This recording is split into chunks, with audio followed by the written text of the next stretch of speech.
In the spring of 1954, on the very day I arrived in Sydney with my family, Francis Brabazon handed me a notice sent by Avatar Meher Baba that his Western male followers over the age of 16 could come to be with him from the 10th to the 30th of September.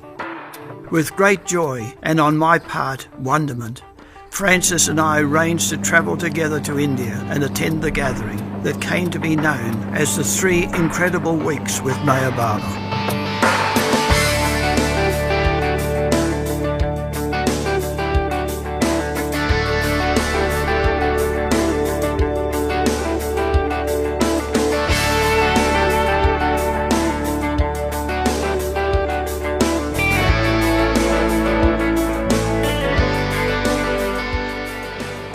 We arrived in Bombay on the 10th of September, where we met 15 other Western men from America and England, and we set off by coaches to Meherabad.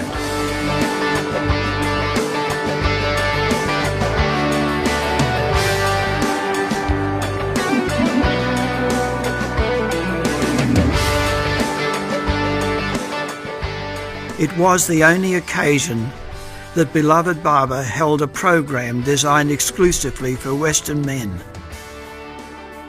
And it proved to be a time of extraordinary intimacy between Baba and this small group of men.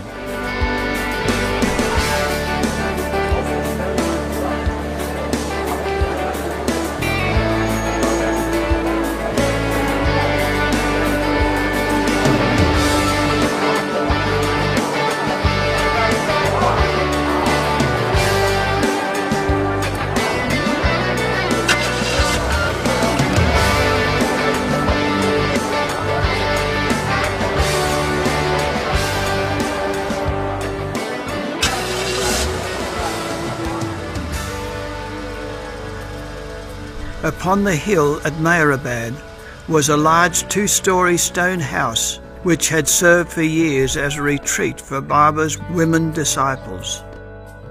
Baba now decided that the retreat should be used for the Western men.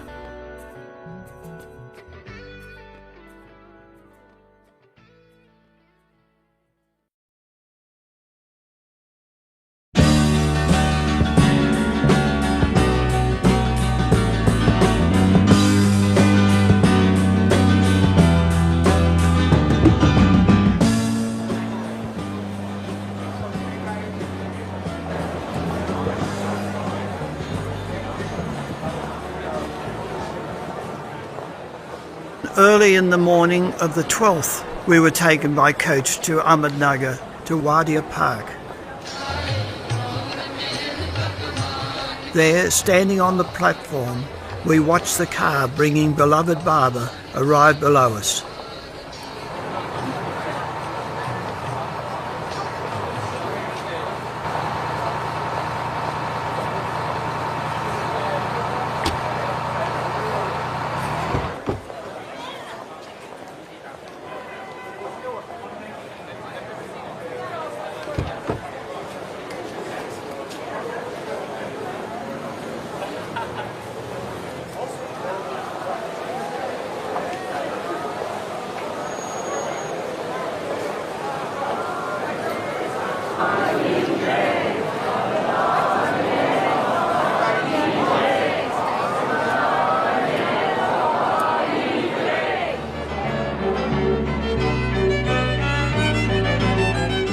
Baba seated himself on the platform, and we then sat on chairs in an arc some 10 feet behind him. Then, as though he had suddenly remembered our existence, he turned in the chair in short, emphatic movements, looking at each one. His glance pierced me as though it were a shaft penetrating to the depths, and I felt a shock through my body like an electric charge.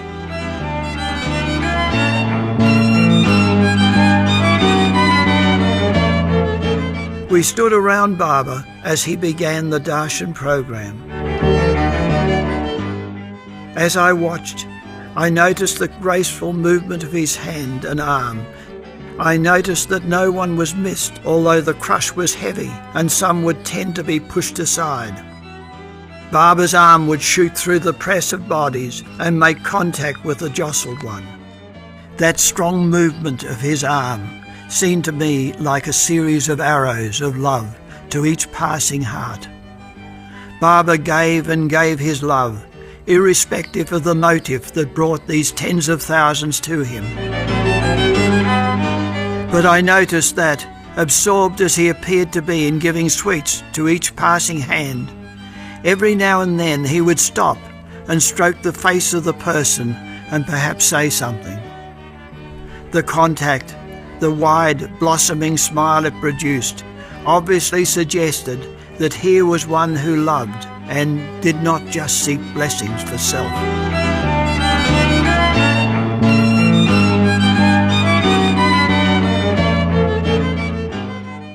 Barbara's mandali directed alternate lines of men and boys, then lines of women and girls, so that they came single file before Barbara. For the most part it was orderly, but at times large groups, especially of men, surged forward impatient to get to him. He was so magnetic that people sometimes could not restrain themselves. I wondered, aren't they aware of Barbara's love where they are? Suddenly I realised they were surging toward Barbara because they were receiving his love. They felt compelled to get to him, to touch him and to drink from the cup of his divine love. Sometimes Barbara himself would have to stand up and wave the people back to their seats, reassuring them that he would not leave until they'd had their precious contact with him. I gave my all to the one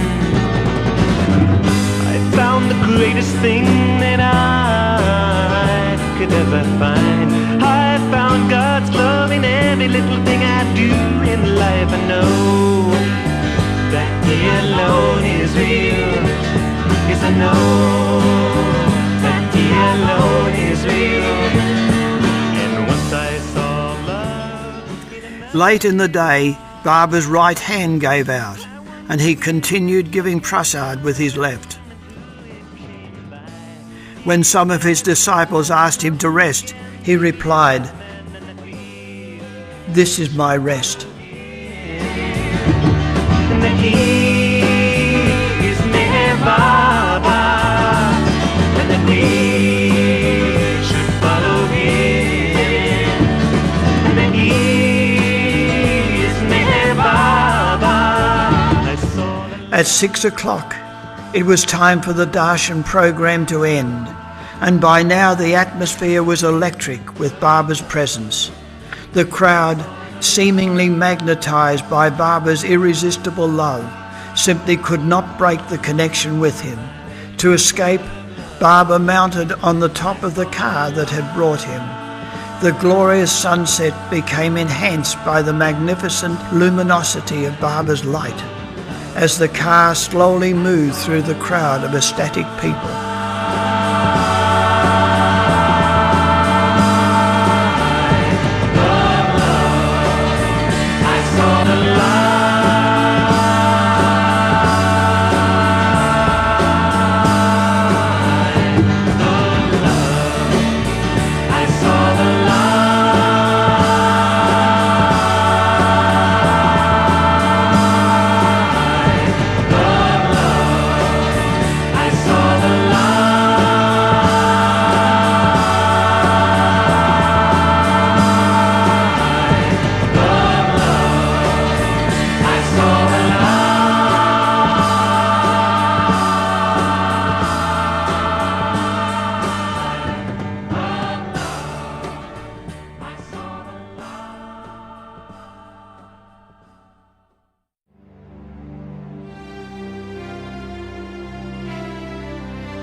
Perhaps for all of us the next day was spent in reflection on what had taken place the previous day, and of course the great expectation of what was to follow. For the one who had shown love and divinity in measureless abundance to the masses was about to become our daily companion.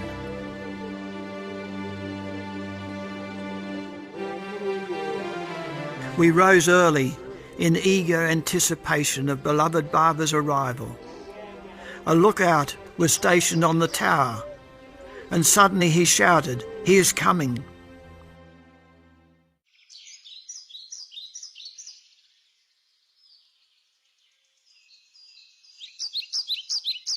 I would watch him striding slowly up the hill effortlessly, each movement like that of some skilled dancer who forgets himself for a moment and becomes pure movement.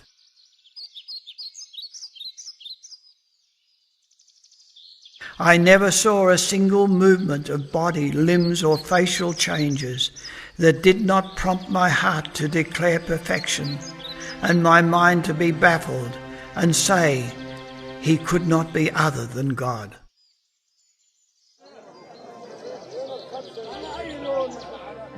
Everyone was somewhat standoffish at first. The physical proximity of the avatar is an awesome experience. But Barbara broke the ice by saying, "Don't be afraid. Gather around me like friends." That did it. We were like children of the merciful Father. Barbara joked with some, and then, as if to say, "Let me show you around the place," he led us on a tour of Mehrabad. Barbara told stories highlighting the significance of each building along the way. Striding rapidly down Mehrabad Hill, we arrived at Lower Mehrabad, just as two station wagons carrying 14 nuns from Upasni Maharaja's ashram arrived. As each in turn bowed at Barbara's feet, Barbara exclaimed, "I am the Ancient One. I am the one reality." Returning to Upper Mehrabad, Barbara took the nuns on a tour of Mehrabad Hill. Film footage was shot of all of us, and then later, Barbara and us Westerners gathered in the Western room of the water tank. Barbara began to dictate on his alphabet board, and Erich spoke his words. Be perfectly natural and frank with me. I am your master, but also your friend. I am one of you and one with you. I will come to see you every day between now and the 27th, unless the rains make the roads impassable, or unless I catch a cold from one of you. I will explain many things about the spiritual path and realization, and about my work and what you can do to help in it. Then Barbara continued to put us at ease by asking each of us to say something. But after this, Barbara swayed us in the opposite direction by saying, Before I drop my body, I will have to undergo violent attacks on it. What has to happen will happen, and I will gladly undergo all this for the sake of humanity. And he continued in a very personal manner. Before I met my beloved in union, I lost everything: ego, mind, and lower consciousness. But thank God, I did not lose my sense of humor. That is why I appear among you on your level. It is so easy to see God that its being easy has made it infinitely difficult. When all doubts are removed, when mind is at infinite peace, when you continually, unbreakably enjoy divine bliss, in that split second you see, in that moment you understand that you always were that. It is more clear than what you see here with your gross eyes.